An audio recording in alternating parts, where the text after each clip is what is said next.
Welcome, everybody. Welcome. I'm Judy Ribnick. I'm still Judy Ribnick, Director of CBST's Aging Together program. I'm delighted to see you and hope that you'll really enjoy today's presentation. This program is presented to you by CBST's Aging Together program and is made possible in part by UJA Federation here in New York, the New York City Council, the Leonard Litz Foundation, and supporters like all of us here who are helping Aging Together empower people ages 55 and older to foster diverse, meaningful relationships, access and share important resources, and think strategically about the future. Aging Together is for everyone, partnered, single, with or without children, local or not, because whatever our situation, we're all aging together. Anyways, now on to the presentation. Caring for the caregiver, caring for yourself so you can care for others, with Rachel Bowers, LMSW, Assistant Director of Caregiving at SAGE. Some of us knew SAGE with the acronym SAGE as Senior Action in a Gay Environment. Raise your hand if you were familiar with that acronym, Senior Action in a Gay Environment. Well, SAGE has kind of changed with the times, and SAGE now stands for Advocacy and Services for LGBTQ plus elders. So a kind of a creative reworking that captures the breadth of the wonderful, wonderful work that SAGE is doing. And they're located, by the way, their offices just a few blocks away on 7th Avenue. And they serve dinner on Fridays from 4:45 to 6. If you sign up, you could still make the services on time. Look in their website for more information about that.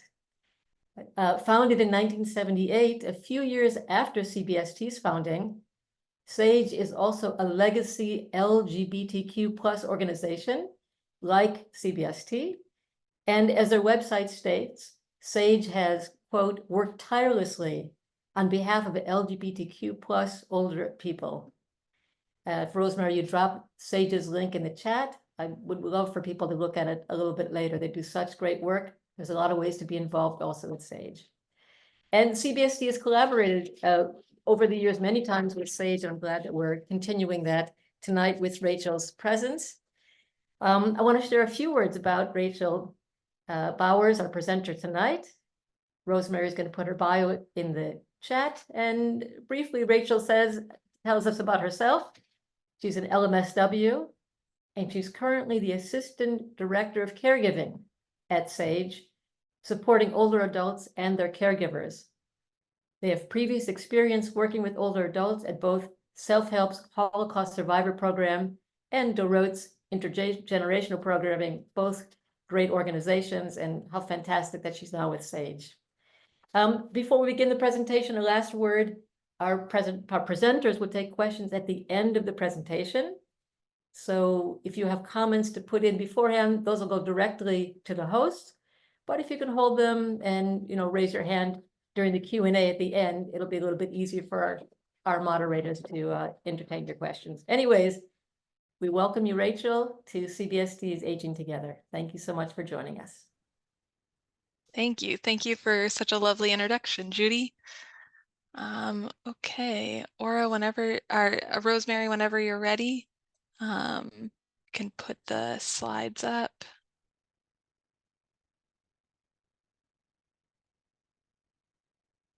Okay.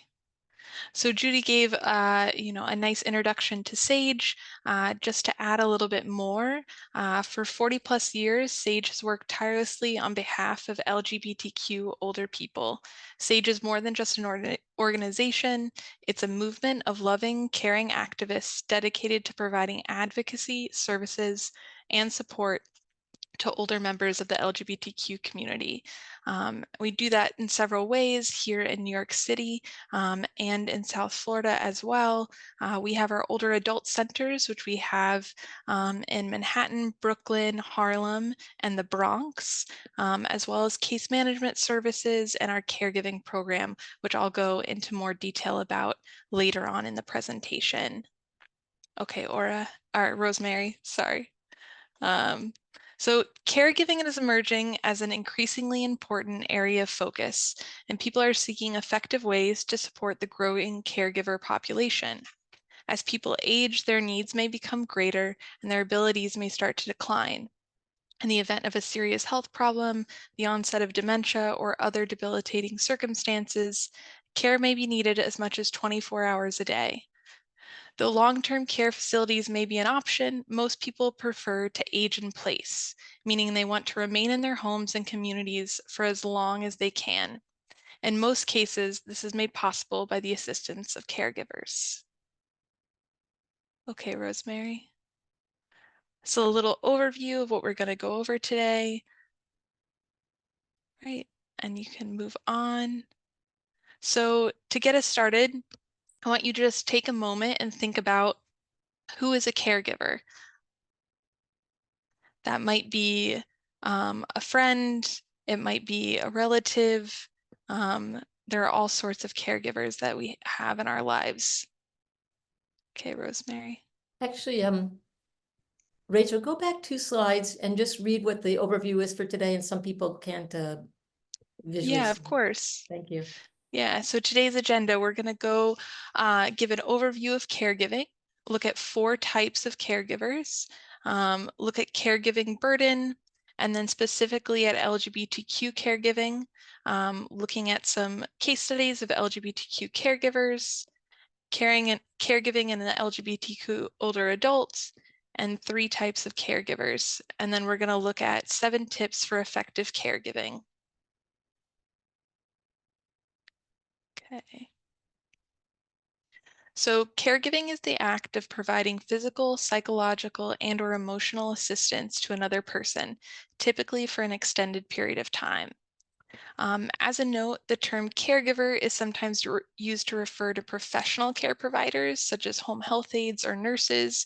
But in this presentation, we will be looking at, we'll refer specifically to those caring for their family, friends, and other loved ones. I may also use the terms informal or formal caregivers. A formal caregiver is a professional that is paid to provide care. An informal caregiver is an unpaid person who provides the assistance needed for someone to maintain a good quality of life. Okay. According to Caregiving in the US, a 2015 study by AARP and the National Alliance for Caregiving, there are 34.2 million Americans who provide unpaid care to another adult who is over the age of 50. The care they provide is a critical part of the aging services provider network, as it accounts for over 85% of all elder care in the US. These unpaid hours of care for older adults are valued at $522 billion annually. So at what point does someone become a caregiver? We like to think of caregiving as a series of transitions rather than a role that is bestowed on you. Over time, the needs of someone may increase in quantity and intensity, so naturally the duties of a caregiver will increase as well. In the beginning, caregiving might look like picking up groceries for your mom on the way home from work. Over time, it could evolve into moving in with mom to give her 24/7 care.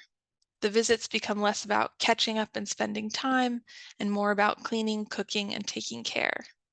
Through these changes, caregivers will experience different stages of caregiving. So the first, small tasks. The caregiver begins to perform caregiving activities that have not been their responsibility in the past. Like I mentioned before, a son might start shopping for his mother when it becomes difficult for her to go out on her own. A wife may take on financial tasks when her partner's dementia progresses. And then personal care. Needs of the care recipient require caregiving activities that extend far beyond the boundaries of friends and family. In many cases, these activities involve helping a loved one with personal grooming. This type of care can cause varying levels of discomfort depending on the caregiving relationship. And then identity change. As caregiving requirements increase, caregivers shift their identity so that caregiving ends up dominating their role in the relationship. Caregivers see themselves more as a caregiver than a loved one. We call this identity discrepancy, when there is a conflict between how a caregiver sees themselves in relation to their loved one and the caretaking tasks they are now required to provide. And finally, a setting change. A care recipient is moved to a different setting and the caregiver turns over the primary responsibilities for care to formal care providers. Typically, the responsibilities of the caregiver now include legal, financial, and future care planning. Okay.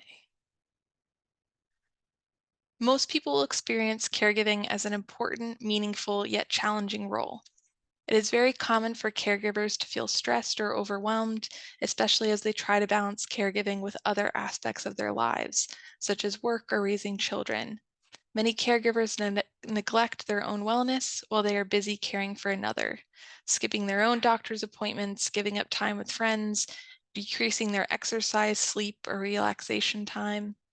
These lead to health disparities among caregivers who experience increased rates of depression, anxiety, isolation, financial strain, and poorer health. The stress associated with caregiving is often referred to as caregiver burden, which includes the physical, social, emotional, and financial strain that is associated with caring for someone over a long period of time. Though there is a network of supportive services available for caregivers, many do not know how to access those services or very commonly do not realize that they are caregiving at all. Most caregivers will say they're just doing the right thing, helping a friend or being a good daughter, without having any idea that they belong to a large cohort of people who share similar feelings and experiences. They may also reject the idea that they could use any support or assistance themselves, though in fact, we know that caregiver burden can have a negative impact on both the caregiver and the person they're caring for, and that proper support can help alleviate that impact. Now we'll look specifically at LGBTQ caregiving. So LGBTQ caregivers make up 9% of that 34.2 million Americans caring for adults over age 50, which is an estimated 3 million people. Compared to their non-LGBTQ peers, LGBTQ plus people are 1.2 times more likely to be a primary caregiver and 3.5 times more likely to provide care for friends and chosen family. In the general population, the vast majority of caregivers, 85%, are caring for either a parent, spouse, or other relative. Looking at that statistic in reverse, we see that when older adults need care, they typically turn to a child, spouse, or other relative for assistance. LGBTQ older adults are 4 times less likely to have children and twice as likely to be single as their non-LGBTQ peers. They may also be estranged from their biological or legal family members. In the absence of people to rely on from their family of origin, LGBTQ individuals have a long history of creating families of choice, typically made up of friends, partners, ex-partners, and perhaps a few relatives. As an LGBTQ person ages, they may turn to their family of choice to ensure their social, physical, and emotional well-being. It is common for the majority of LGBTQ older adults, close friends, and chosen family to be older adults themselves, which means that many LGBTQ elders rely on one another for caregiving, and a large number of LGBTQ older adults find themselves becoming caregivers.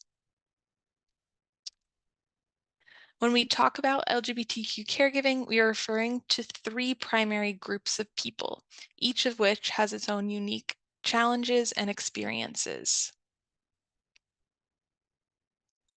So let's meet Anne. She is a 76-year-old lesbian woman providing care to her 82-year-old former partner, Sue. Sue was diagnosed with the dementia a few years ago, and her symptoms have recently increased. Anne spends her weekdays in upstate New York and coordinates Sue's care from afar. On the weekends, she comes to the city to care for Sue, who is also becoming increasingly isolated. The peer networks where LGBTQ older adults find care stem from families of choice and provide critical support in times of need, often in the absence of biological family. These caregivers generally do not see themselves as caregivers. They simply see themselves as doing the right thing for a close friend or partner. This is typical of all caregivers, but may be increased in the LGBTQ community because of non-traditional family structures. The term family caregiver may be particularly alienating to this group, both because they are not accustomed to their families of choice being recognized as families, because so many have strained relationships with their family of origin. When the caregiver and the care recipient are both older adults, the caregiver may experience diminishing capacity to provide some types of assistance. That can be problematic, especially if there are few others to step in. For example, if the primary caregiver is hospitalized, what happens to the care recipient? Additionally, older LGBTQ people frequently adhere to a cultural norm of taking care of our own and may be particularly reluctant to reach out to service providers or to accept outside help when it is offered. LGBTQ older adults are more likely to be caring for one another in isolation, without other people involved to share the burden. Only about half of all caregivers have another unpaid caregiver to help them. Many of whom identify as LGBTQ, provide sole care, or are the primary caregiver. Having just one caregiver means that the person receiving care lacks a safety net, and that caregiver is likely to experience increased burden, both of which could ultimately jeopardize the care recipient's ability to age in place. Okay, Rosemary. Blue. Blue is a 35-year-old non-binary person caring for their mother who has early onset dementia. Blue works full-time, is not always able to engage with their mother like they would like to. Blue struggles to juggle the care of their mother and staying on top of their other responsibilities. Recently, Blue found a new job that is fully remote and moved their mother to New York City from their hometown in North Carolina to better care for her. When a group of siblings needs to provide care for an aging parent, it is common for the LGBTQ member of the group to become a primary caregiver. This may be because families of origin receive their LGBTQ relatives to have more time and availability, especially if they do not have children or are not open to their families about their relationships and families of choice. These caregivers are primarily young or middle-aged adults caring for their aging parents. Resources and services intended for general or non-LGBTQ audiences will likely be more relevant to this group because the relationship between the caregiver and a parent is a common one recognized by many service providers. There are, however, some special issues that arise for these caregivers. LGBTQ caregivers may seek out LGBTQ affirming services or facilities for their loved ones so that they will feel welcomed and respected themselves. However, depending on the attitudes of their care recipient, they may be reluctant to talk about their identities or even involve a partner in providing care. Also noteworthy is that these LGBTQ caregivers may be providing care to a family member with whom there is a strained relationship. It is not uncommon to hear an LGBTQ individual caring for an ill parent who never accepted their identity. These caregivers may require some additional emotional support to cope with caregiver burden.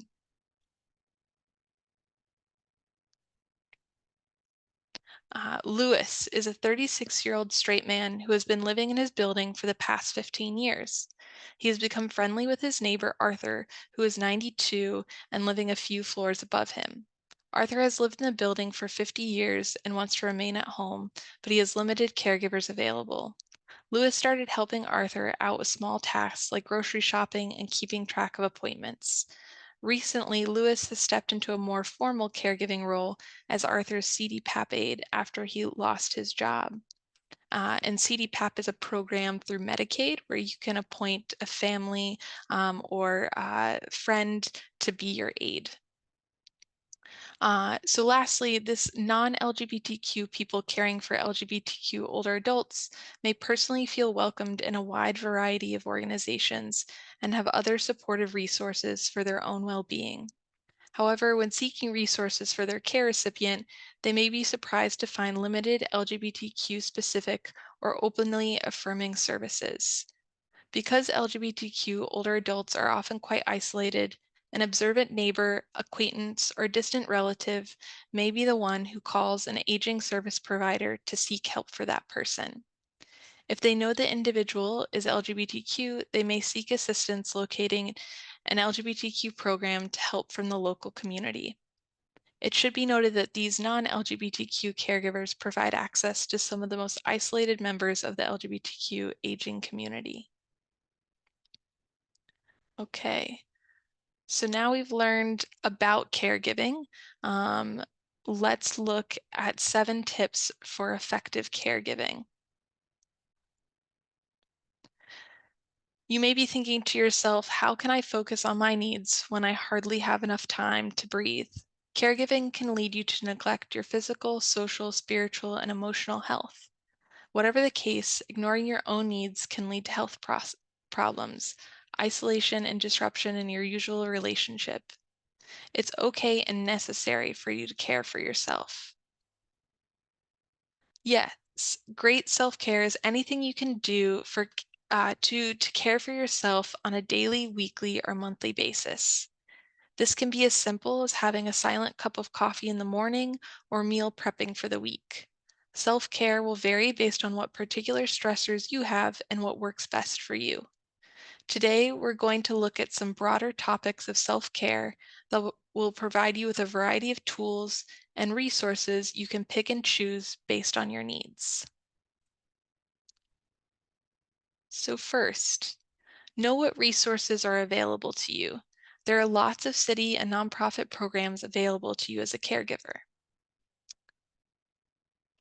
Nonprofits such as SAGE provide support through their caregiving programs, which are funded by New York City's Department for the Aging. These programs are specifically designed to support caregivers and their care partners.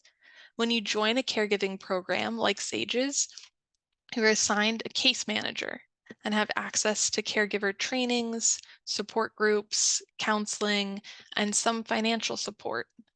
Having a case manager provides you with emotional support and practical support, such as assistance with managing benefits and entitlements, or being connected with additional resources you may not be familiar with. SAGE's program specifically focuses on supporting LGBTQ plus caregivers and care partners, but there are other organizations throughout the city with similar programs, such as Lenox Hill Neighborhood House and Heights and Hills in Brooklyn.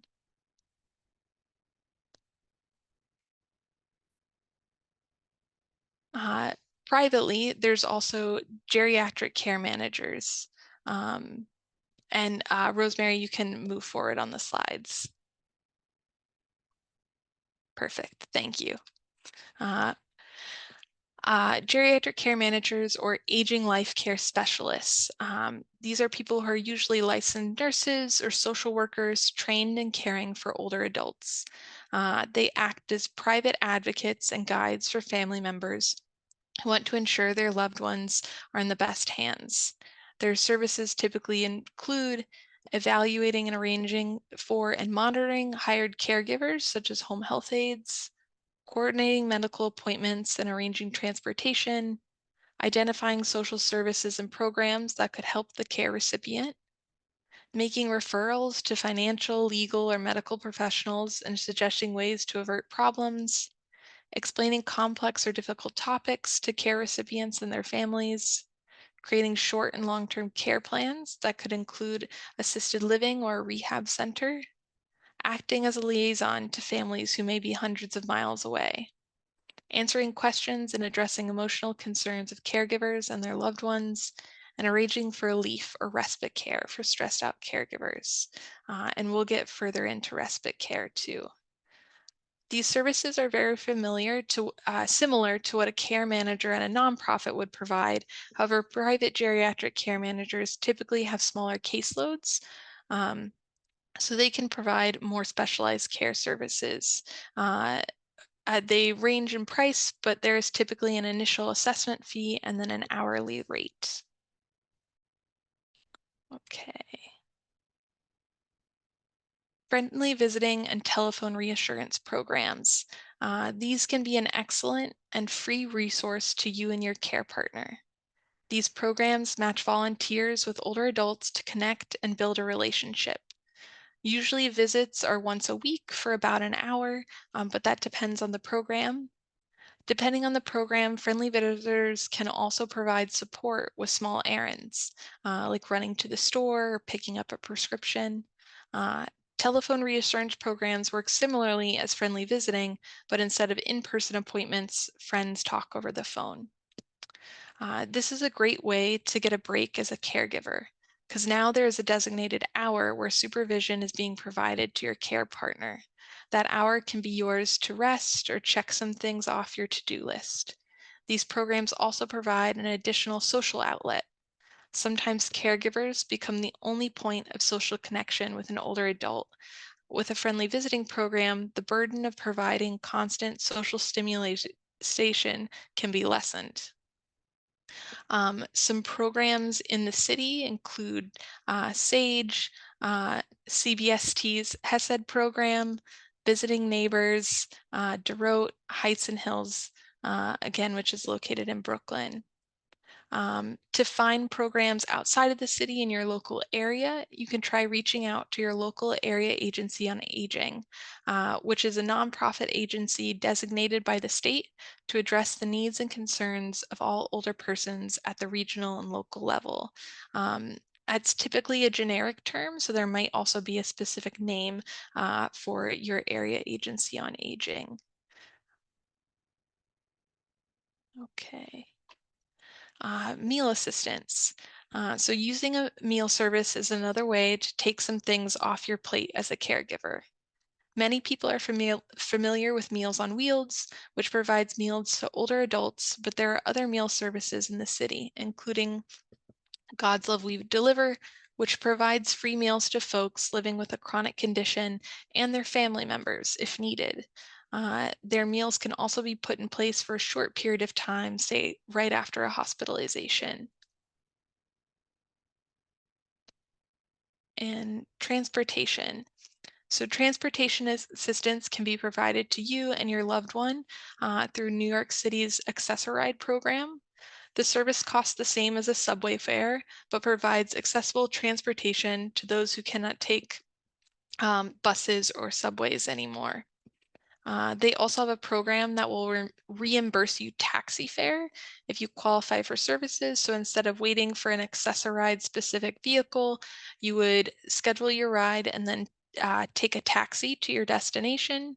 You would then submit your taxi receipt to the Access-a-Ride program, and they would reimburse you for the fare minus subway fare. So that's a really handy program. Project Cart is another alternative that provides transportation in most of Manhattan and costs $1 per ride. Similar to Access-a-Ride, you do need to schedule your transportation in advance of an appointment just to ensure that a vehicle is available for you. Okay. So getting help and finding support. Caregiving doesn't have to be done alone. Try to identify others in your network or your care partner's network who can provide support. This could be someone who is available to do small or large tasks.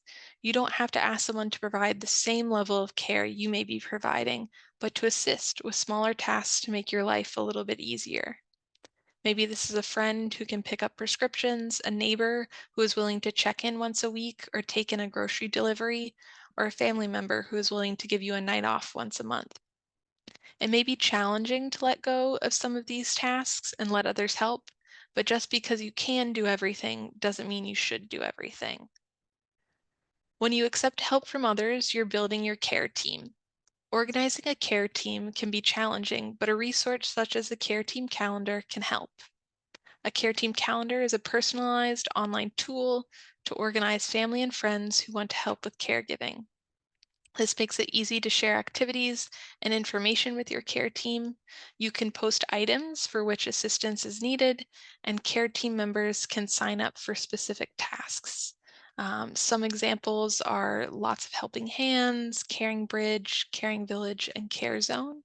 You can find them all online, and some of them have an application for your phone as well. Beyond practical support, emotional support is equally important. Emotional support can be found from individuals in your life already or by connecting to other communities of caregivers through online forums and support groups. There is plenty of research that shows how beneficial support groups are to the mental health of caregivers. One study conducted in Taiwan aimed to determine the effects of a support group on depression levels among dementia caregivers. In this study, 85 people participated in support groups over a 12-week period. The participants were evaluated before the support groups, immediately after, and during a 1-month follow-up. The study found that the depression level of participants was significantly decreased after the 12-week program, and the effects were still noticeable at the 1-month follow-up. SAGE offers caregiver support groups as well as other organizations like Caring Kind and the Alzheimer's Association. The Alzheimer's Association has a directory of nationally available support groups, so you can do a search on their website and they'll bring up local support groups, whether those are virtual or in person for you. Online forums can also be a way to connect with folks. Trualta is one of those. It's free for caregivers in New York State.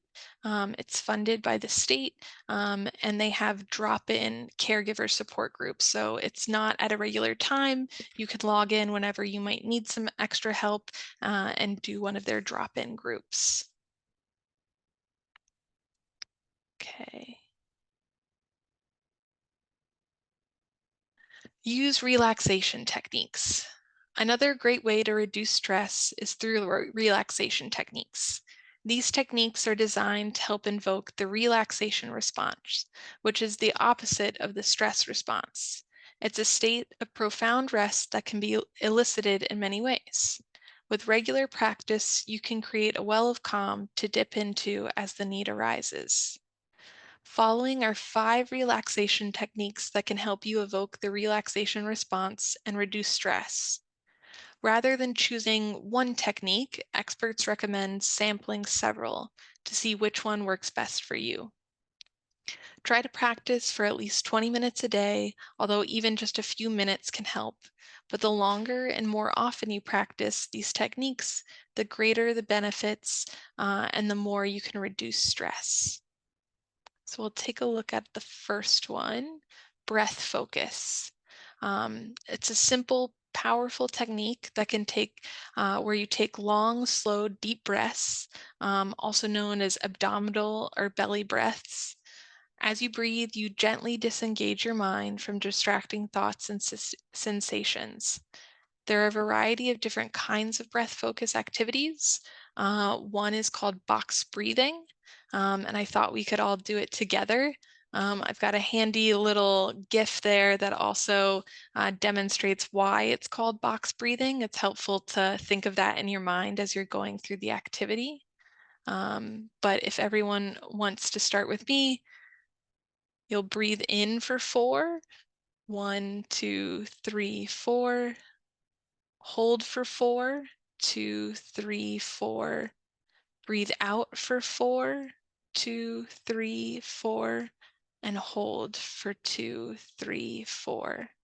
And you'd repeat that uh, throughout to help better relax the more times that you do it. Another technique is body scan. This technique blends breath focus with progressive muscle relaxation. After a few minutes of deep breathing, you focus on one part of the body or group of muscles at a time and mentally releasing any physical tension you feel there. A body scan can help boost your awareness of the mind-body connection. And there's many resources online. YouTube has a ton of these like 2 or 3 minute led body scan meditations where someone will walk you through actually relaxing each part of your body as you deeply breathe. Um, Guided imagery is a technique you conjure up soothing scenes, places, or experiences in your mind to help you relax and focus. Again, you can find free apps and online recordings of calming scenes. You would just want to make sure that it's something soothing and personal significance for you. So if you spend every summer at the beach and that's kind of your happy place, you would want to look up guided imagery of a beach scene. And mindfulness meditation. This practice involves sitting comfortably, focusing on your breathing, and bringing your mind's attention to the present moment without drifting into concerns about the past or the future. This form of meditation has enjoyed increasing popularity in recent years. Research suggests it may be helpful for people with anxiety, depression, and pain specifically. And again, lots of online resources to help guide you through a mindfulness meditation. And lastly, yoga, Tai Chi, and Qigong. Uh, these three ancient arts combine rhythmic breathing with a series of postures or flowing movements. The physical aspects of these practices offer a mental focus that can help distract you from racing thoughts. They can also enhance your flexibility and balance. So many great benefits from one of these. Get moving. So going from doing relaxing breath exercises to getting your body moving. Exercise is a form of physical stress uh, that can relieve mental stress. Aerobic exercise is key for your head, just as it is for your heart. Regular aerobic exercise will bring remarkable changes to your body, your metabolism, your heart, and your spirits.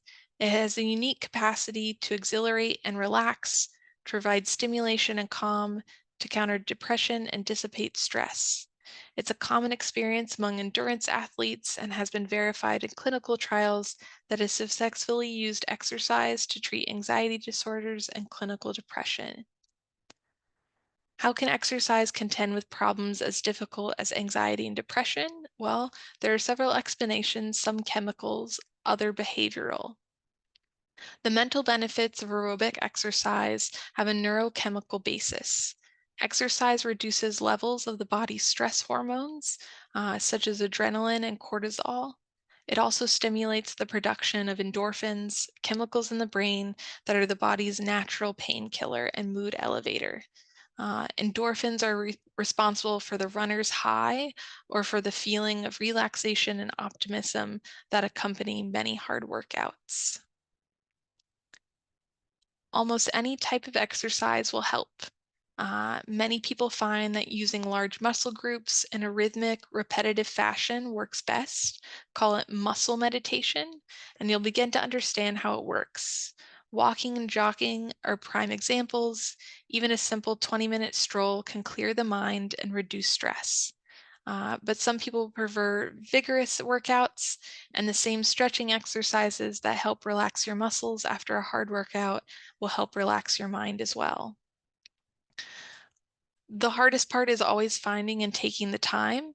Start with an exercise that you and your care partner could do together. For example, chair yoga or simply just walking. And that's a great way to start. Finding time for yourself. This is probably the hardest technique because there is always something to do or someone to care for. But just like exercising, you can form a habit of setting aside time for yourself. Maybe you can only afford 5 minutes. That's okay. Take it. Maybe this is right when you wake up, taking 5 minutes while your coffee is brewing to read something pleasurable, stretch, or listen to your favorite music. 5 minutes is a great place to start, but oftentimes we need more than this to truly relieve any significant stress, and that's where respite comes into play. So respite is a form of short-term care that allows informal caregivers time to themselves when professional caregivers take over. There are different forms of respite, and you can find the one that fits best for you and your care partner's needs. Individual respite or home care is when a professional home attendant is hired to provide supervision and personal care. A home attendant can assist with regular household cleaning and shopping as well. Normally, there is a set schedule in place, but this kind of care can be ongoing for a short period of time when a break is needed. The caregiving programs in the city that I mentioned previously, such as SAGE, all have short-term respite that they can provide at no cost. So usually it's like 4 to 8 hours a week, and it would last for like a 6-week stretch of time. Oftentimes, you can renew that if the respite is still needed. Other options are to privately pay or go through a government program such as Medicaid. Adult daycare can be in person or virtual these days. Adult day programs provide programming similar to what you would find at an older adult center, but is usually geared toward individuals with cognitive change. Um, In-person programs offer supervision and some personal care and often provide meals. The program operates typically between 9 to 5 during the week. These programs can be privately paid for or funded through Medicaid as well. And caregiving programs such as SAGES can also offer adult day services free of charge. Short-term respite is a service often offered through assisted livings or nursing homes, where an individual is admitted only for a few days or weeks with no plans to permanently reside there. This kind of respite is great if you are planning a trip or need a full break from caregiving. These programs can be expensive depending on this facility, and they usually charge per day for services. So you definitely want to shop around a little bit to find the best fit for you. Become an educated caregiver. Knowledge is power. The more knowledge you have, the more competent you will feel as a caregiver. There are plenty of resources that can offer guidance and information.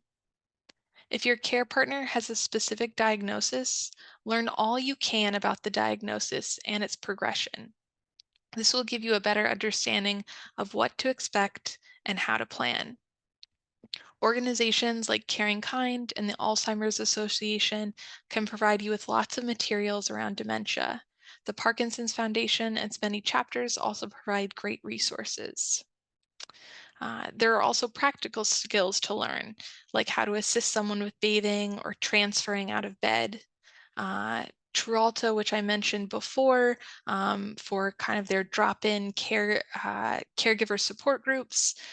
They also offer many videos and information on how to do self-care tasks for someone else. Uh, Teepa Snow is an expert caregiver, especially for folks with dementia or cognitive change. She has many videos on YouTube, um, and you can find her also through Tralta actually on how to work around difficult behaviors such as resistance to bathing. So this is great if you are running into a challenge and having difficulty actually providing the care to someone. These resources can give you some tips. And finally, make legal and financial plans. Advanced directives, Medicare, Medicaid coverage. Uh, Planning is a key part of stress management. The more time we take to prepare ourselves for what's ahead, the more comfortable we'll feel handling the situations that come our way. Making legal and financial plans, especially, can take a lot of pressure off of you when stressful situations such as a hospitalization arise. When I say legal planning, I'm talking mainly about advance directives. Very simply, an advance directive is a legal document that details the type and extent of medical care you want if you cannot communicate your own desires due to illness, surgery, or injury. Doctors rely on them when making decisions about the treatments or interventions they provide. When you write an advance directive, you create instructions about the kind of care you would or would not want under different medical scenarios. Your healthcare providers will refer to your advance directive and administer care in accordance with your wishes. Providing an advance directive also gives your loved ones peace of mind because they will know your wishes and won't have to stress about making difficult decisions on your behalf. Uh, don't feel overwhelmed about locking into your decisions. You can always update your advance directives to ensure that this document accurately reflects your current needs, desires, and changing medical conditions. If you have a chronic medical condition, you may also want to ask your physician if there is anything specific that should be included in your advance directive. So there are 4 common kinds of advance directives: healthcare proxy, living will, power of attorney, and DNR, or do not resuscitate. So a DNR, do not resuscitate order, is a medical order written by a doctor, instructs healthcare providers not to perform life-saving emergency procedures if your heart were to stop beating or your breathing stops. A DNR is arranged with your doctor or healthcare provider before an emergency occurs. A healthcare proxy lets you appoint a healthcare agent, someone you trust to make healthcare decisions for you if you are unable to make decisions for yourself. In order for the healthcare proxy to become effective, 2 doctors must decide that you are not able to make your own decisions. Um, a living will. This allows you to leave written instructions that explain your healthcare wishes, especially about end-of-life care. This document becomes effective when you are unable to make your own decisions and your doctor confirms that you have an incurable condition. You cannot use a living will to name a healthcare agent. You must use a healthcare proxy for that. And a power of attorney. So this allows you to appoint a person to act for you immediately upon its execution or the occurrence of some future event identified by you and lasts until cancellation by you or upon your death. This power continues when you are mentally or physically incapacitated. A power of attorney can extend beyond medical decisions, including financial. So the first steps towards planning your end-of-life care is to think through what type of care you may want, consistent with your values and beliefs.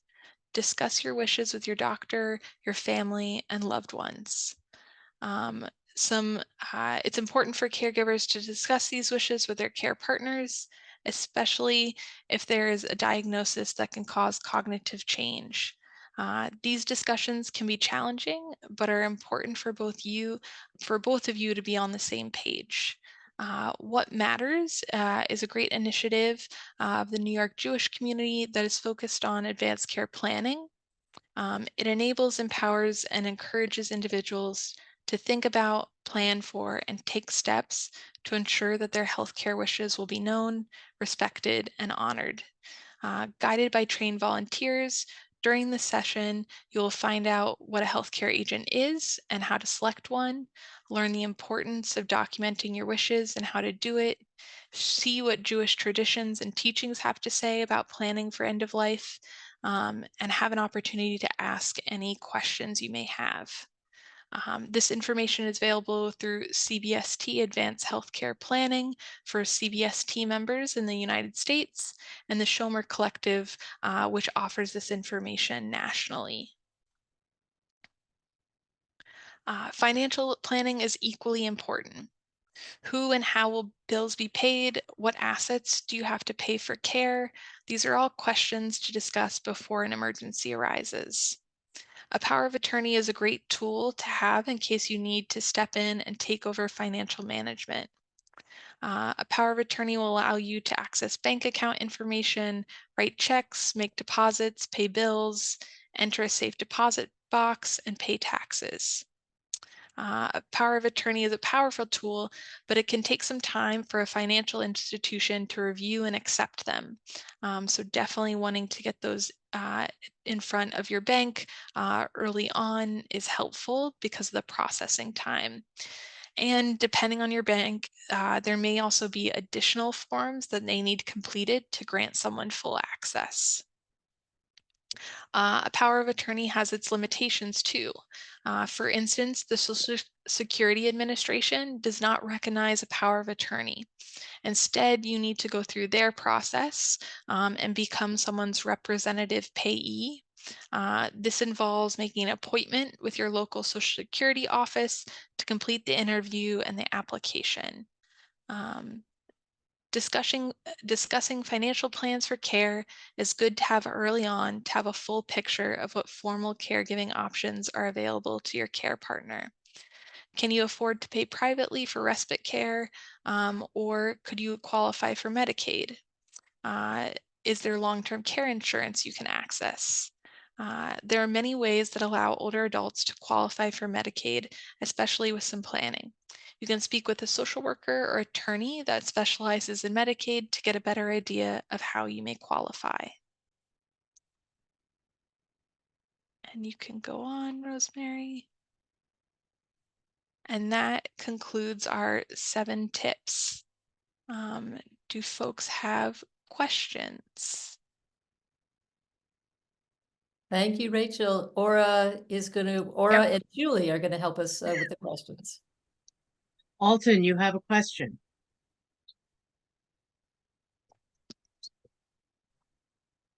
Alton, Yes, I got unmuted. Rachel, when you talk about advanced directives, do they need to be written by a lawyer and notarized, or can you just write them and sign them and give them to your attorney? That's a great question. So some of them you don't need an attorney for, like a healthcare proxy and a living will, but a power of attorney, you would need a lawyer to complete that for you. And a do not resuscitate is That you would complete with a doctor. doctor. Thank you. Mm-hmm. Sarah Holland. Hi there, I'm sorry. Sarah, Yes, I did. I have 2 questions. Well, it's under the same heading. My question is who to apply to receive a weekly salary as a caregiver. The nice woman who was just talking, she mentioned CDPA. She talked about, there was a little blurb about a fellow who lost his job, and now he takes care of an upstairs neighbor, if you all recall, and that he is now um he's in the formal caregiving role. He's getting paid by CDPA, and I wanted to know, how do I apply for that? And also, have you all heard of this Freedom Care, which is, they advertise on television, where the family member is salaried? And there was just one more thing. With a Medicaid, are we talking about, we're talking about the person who needs the care. It would be through their Medicaid, is that correct? It certainly wouldn't be through mine.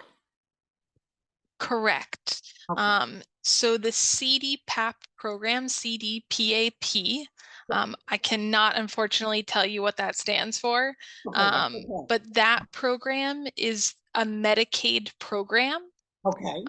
So if someone is deemed eligible for Medicaid home care, they would have an assessment and they would be told you're able to have 20 hours a week of care. And then you can appoint through the CDPAP program a friend or a family member as your caregiver.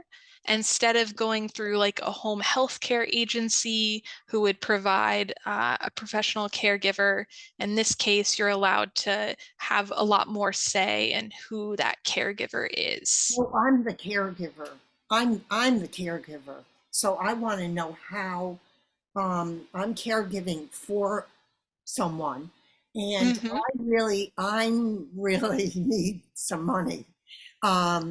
So I really do. So that's when you nicely are telling everybody about CDPA, this program. I didn't know about it. As I didn't know about this. Have you ever heard of the other one I told you? I mentioned about it's advertised on television, and it's a family member who's getting paid, but who's Mhm. paying them? I'm not familiar with that, but most of the time when you see that advertised, Yeah. it's advertising through the Medicaid program. So Okay. Medicaid would pay for that. So- So if the person that you're caregiving for has Yes, Medicaid, yes. then you would want to go through the assessment process. It's a pretty lengthy process. You would That means. first, yeah, there's a specific phone number that you can call to set up the assessment, which I can Oh, that's find for you. Um, so as I say, uh, I'm the caregiver and I need to get paid. yeah. So So Sir, I put some information in the chat, and Nice. Rachel might have a number for us. perfect. Okay. Yes. So I have the number for you. So this is the first step in the process.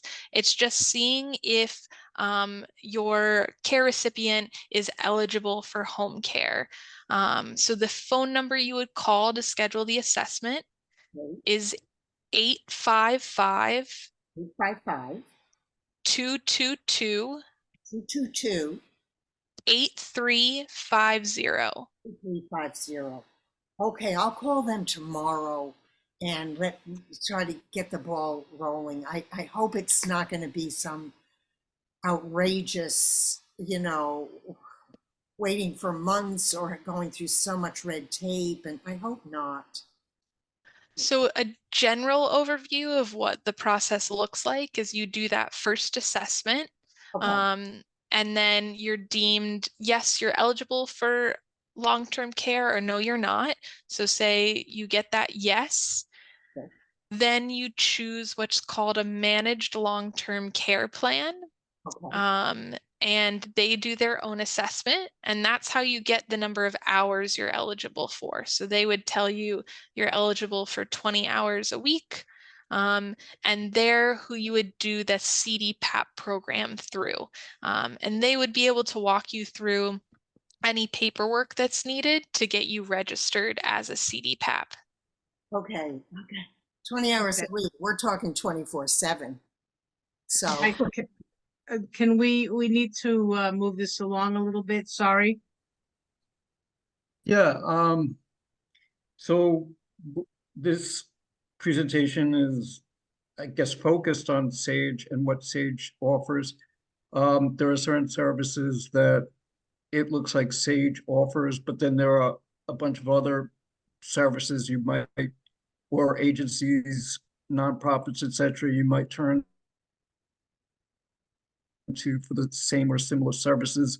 Just as an example, transportation. I think we've all heard of Access-a-Ride, but if I understood correctly, Sage also has something for transportation assistance. How would, if you're caregiving for another, or if you need care yourself, and let's say you need transportation assistance, how do you know what is the better place to turn to? If you, as a rule of thumb, if you are part of the LGBTQ plus community, should your first stop be Sage? Yeah, so Sage, unfortunately we don't have a transportation assistance. Okay, it could be a different example. It could be But any uh, service where you have multiple places that you might turn to, including Sage. So if you're an part of the LGBTQ plus community, would you suggest that where there are multiple places you might turn to, would you suggest going to Sage first? yeah, definitely I would. And we can always get you connected to what services are best fit for you. So we have case management services, so you could be assigned a social worker who would then work with you on accessing what services are available through Sage and what services outside of Sage you might be eligible for. Okay, and Does is that there, answer your right, that Sage basically can, if they don't offer it themselves, they would have the know-how to tell you, okay, go here, go there, etc. Yeah. And is there if in order to interface with Sage or use Sage's services, is there a minimum age? Yes. So 60 is the minimum age for our services. In some cases, it can be 55, but it's for more specific programs. For TGNB, so transgender non-binary, older adults, it can be 55. And for our Sage Positive program, so that's if someone is positive for HIV, they also could be 55 and qualify. For our other programs, it's 60. So like for our caregiving program, it would be someone caring for an adult that's 60 or older. So the caregiver themselves does not need to be 60 plus, but the care receiver would need to be 60 or older. Yeah, thank That's a you. great question. Yeah. Thank you. Michael Levine? Hi, yes, thank you. Michael? Yeah. My question goes in a slightly different direction. How does one tell caregivers that I don't need care with everything? I need to know, I only want care when I ask for it. I don't need help finding a bathroom. I don't need help finding a seat in the synagogue, but I do need help occasionally going out at night in the dark. How do I know when to tell people what level of assistance I need and what level of assistance I don't? I'm lucky. My husband is my general caregiver, but he's not with me all the time. How do I tell people when I need help and when I don't without making them feel bad about offering to help? Yeah, so if this is like someone that's regularly in your life, that's offering care, I would say having a conversation is always the first place to start. Talking to them about, hey, at this point, these are my care needs, and maybe in the future I might need X, Y, and Z, but for now, these are the areas that I would like your assistance with. If it's just someone that you're only interacting with like one time, then I would just let them know, say, thank you for your assistance, but I don't need it right now, is what I would suggest. Okay, thank you. Good advice. Thank you. Mhm. Dan Jacobson? I'm just unmuted myself. Can you hear me okay? Yep. Yeah. Okay, thank you. Thank you, Rachel. Thank you for your presentation. I'm Yes. wondering, I may have missed this, but can we get a copy of your PowerPoint presentation with everything, all the information on it? How can we do that? Yes. And I will, that will be sent. That Will it be sent out, Aura? that will be What, two people it'll talking. no, it won't be sent out. It'll be it'll be listed on the site where we have the recordings. So there'll also be a link to the PowerPoint. When you say on the site where we have the recordings, what are you talking about? CBST has a site, has the Aging Together site where you can find all the previous recordings of all the presentations that we've had. Ah, So you can always watch them again if you want. And in that same place, there will be a link to the PowerPoints for this presentation. Is that correct, Judy?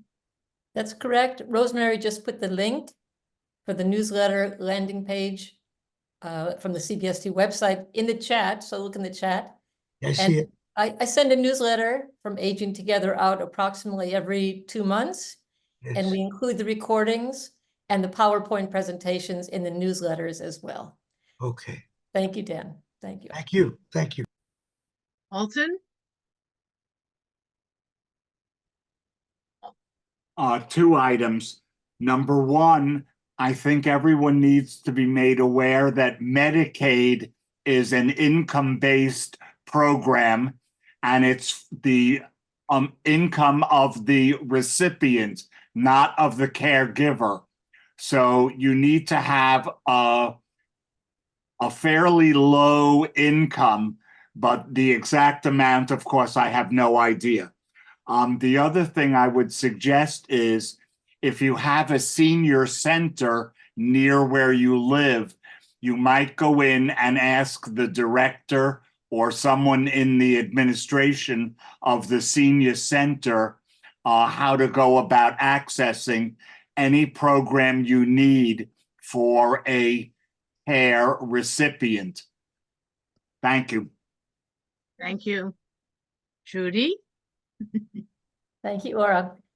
Rachel, thanks for so much information. I want to say 2 things and ask 1 question. First, to everybody, I'm the resident social worker at CBST. So if you have a question about services for yourself, whether you're in New York City or you're outside of the metropolitan area, feel free to call me or write me. CBST also has access to a care manager through self-help, specifically for our LGBTQ plus synagogue. They've designated a social worker as a care manager. As Rachel said, you can get a private geriatric care manager, which will be more expensive, but you'll get probably more time and more services. But we do have access, and they've done some real nice work for us as well, and that's for free. And the question I have for you, Rachel, is, will you tell us more about SAGE's specific caregiving program that you're involved with? Who qualifies for that, and how do we access that? Thanks. Yeah, great question. Yeah, so SAGE's caregiving program, like I mentioned, it serves caregivers, and we call it the care partner a care receiver. So the care receiver would need to be 60 years or older in order to qualify. Caregiver can be of any age and any relationship to the care receiver, family, friend, neighbor, any of the above.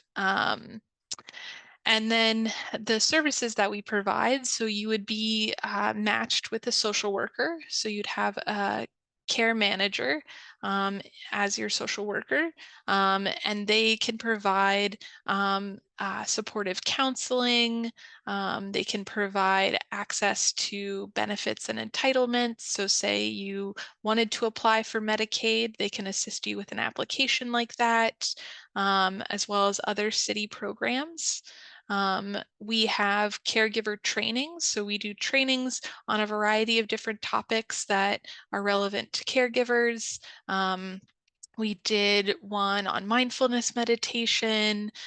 We did one on accessing LGBTQ affirming mental health care services.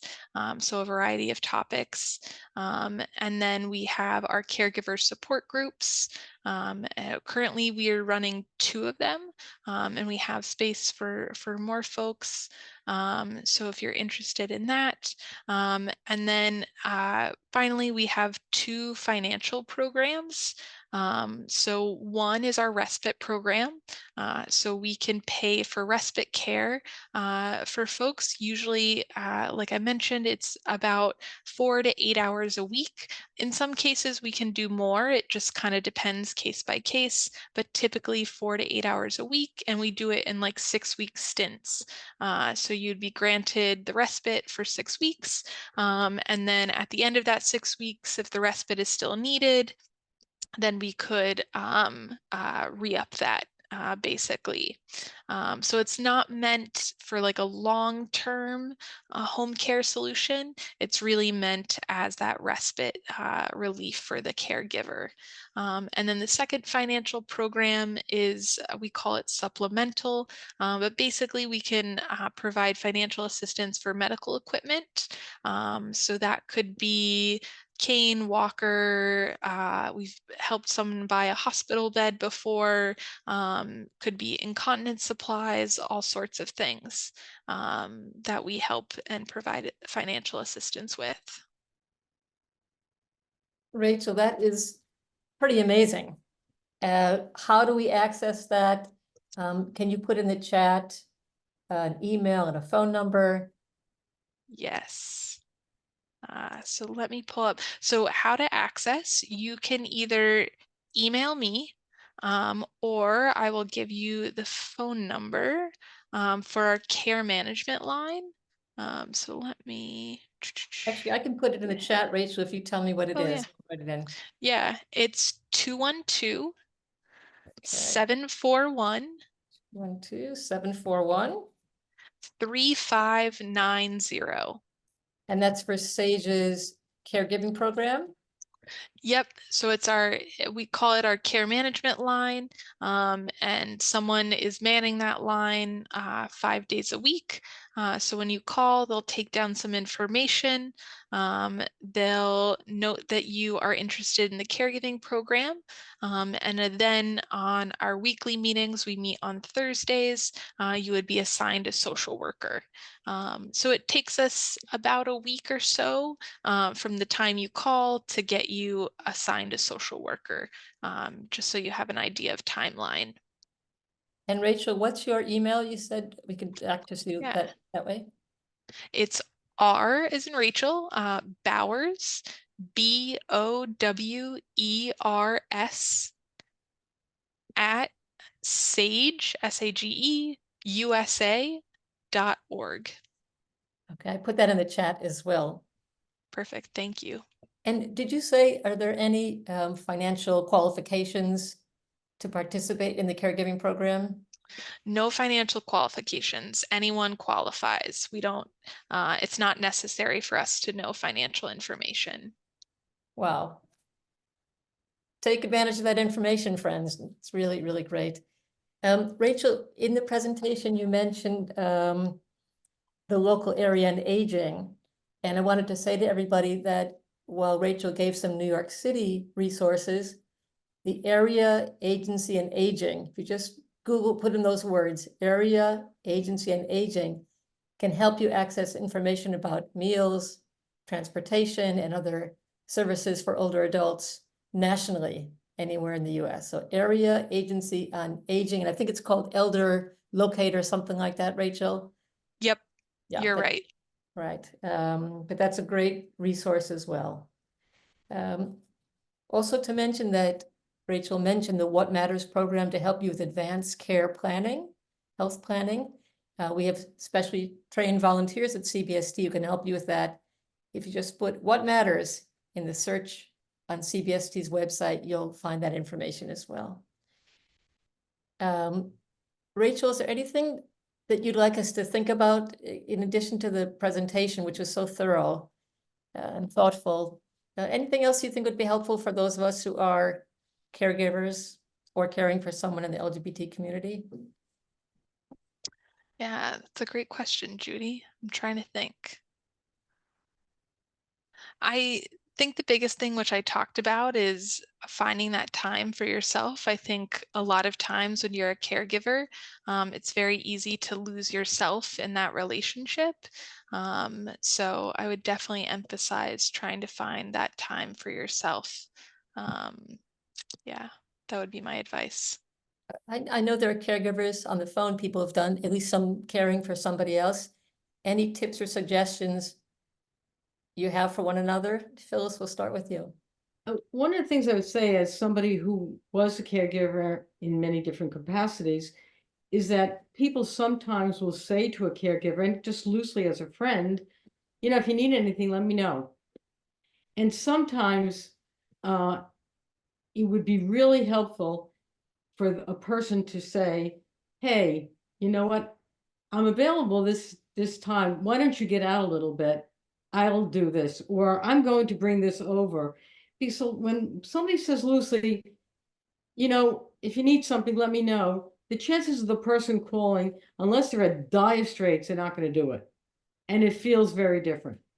So you don't have to be on a formal kind of, you know, setup like there's an informal and a formal way of doing it, but just as a friend, that it could really be very helpful. Thank you. And I'll piggyback on what Phyllis just said, because my brother is going through this with my brother-in-law is going through this with my sister, and it is critical that the caregiver takes time for him or herself. You absolutely will collapse if you don't do that. You have to do it. You have to think of yourself, find a way.